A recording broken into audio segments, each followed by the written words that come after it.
सो hi guys, इस video में हम ऑफ बाउ प्रिंसिपल डिस्कस करने वाले हैं। इसको हम लोग N+L रूल भी कहते हैं। तो आप देखिए, जैसे कि अगर हम एक बिल्डिंग का कंस्ट्रक्शन कर रहे हैं तो सबसे पहले हम उसका बेस बनाएंगे, उसके बाद उसमें उसका सीलिंग बनाएंगे ना। सबसे पहले बेस बनता है।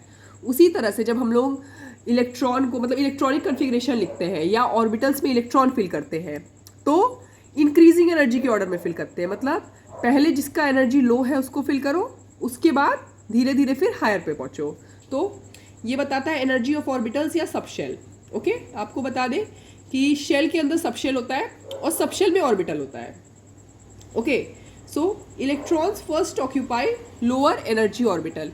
इलेक्ट्रॉन पहले लोअर एनर्जी ऑर्बिटल में जाते हैं। फिर electron fillings in increasing order of energy of orbitals और सबशेल। तो आपको ये पता होना चाहिए जो एनर्जी ऑफ अ सबशेल है वो डायरेक्टली प्रोपोर्शनल टू N+L है। मतलब जिसका N+L सबसे कम है आप उसको पहले फिल करेंगे। और सपोज कोई ऐसा केस आ गया जिसमें दोनों का N+L बराबर है, तब आप क्या करेंगे, जिसका N कम है उसको पहले फिल करेंगे। जैसे एग्जांपल ले, ये हम लोग डी ब्लॉक में देखते हैं तो 3D हो गया और 4s हो गया। तो यार इसमें N+L क्या है, प्रिंसिपल क्वांटम नंबर इसका 3 है। ठीक है, एजिमुथल कैसे देखते हैं, देखिए 0 1 2 ऐसे होता है ना। तो ये S P D, तो ये तो प्रिंसिपल क्वांटम नंबर है। ये तो N+ रूल है ना, N+L ये प्रिंसिपल क्वांटम नंबर, ये एजिमुथल, ये इसका प्रिंसिपल क्वांटम नंबर। D का एजिमुथल क्वांटम नंबर क्या है, D का एजिमुथल क्वांटम नंबर 2 है। तो ये 3 + 2 5 है। ये 4 + S का एजिमुथल 0 तो 4।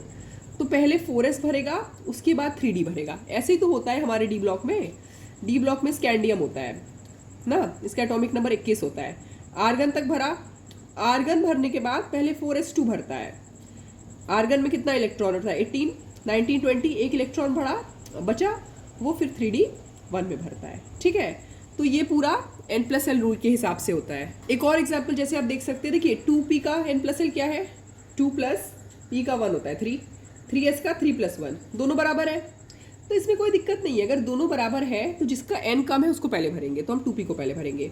तो 1s2 2s2 2p6 3s2 3p6 3d10 ऐसे करके भरते हैं। ओके, 3p6 देखिए 3p6 यहाँ भरा तो पहले आपका 4s भरेगा। देखिए 3p6 भरने के बाद 4s भरेगा, फिर 3d भरेगा। यही मैंने इस एग्जाम्पल में डिस्कस करा ना कि इसका कम है तो पहले इसको भरेंगे। इसी से हम लोग इलेक्ट्रॉनिक कन्फिग्रेशन लिखते हैं। अब एक्सेप्शन क्या है, देखिए केमिस्ट्री पढ़ रहे हैं और एक्सेप्शन ना हो ऐसा तो हो ही नहीं सकता, पॉसिबल नहीं है। एक्सेप्शन ये है ना कि हाइड्रोजन एटम हो गया, देखिए हाइड्रोजन एटम हो गया, हीलियम प्लस होगा, Li3+ होगा, ये सब क्या है, ये हाइड्रोजन लाइक स्पीशीज हो गया ना। तो इनके लिए energy is proportional to N होता है। मतलब हम लोग जो सिंगल इलेक्ट्रॉन स्पीशीज है उसमें ऑफ बाउ अप्लाई, मतलब ये वाला N+L नहीं अप्लाई कर सकते, N से पता करेंगे। ओके, तो ऐसे आप हम लोग इलेक्ट्रॉनिक कन्फिग्रेशन लिख सकते हैं।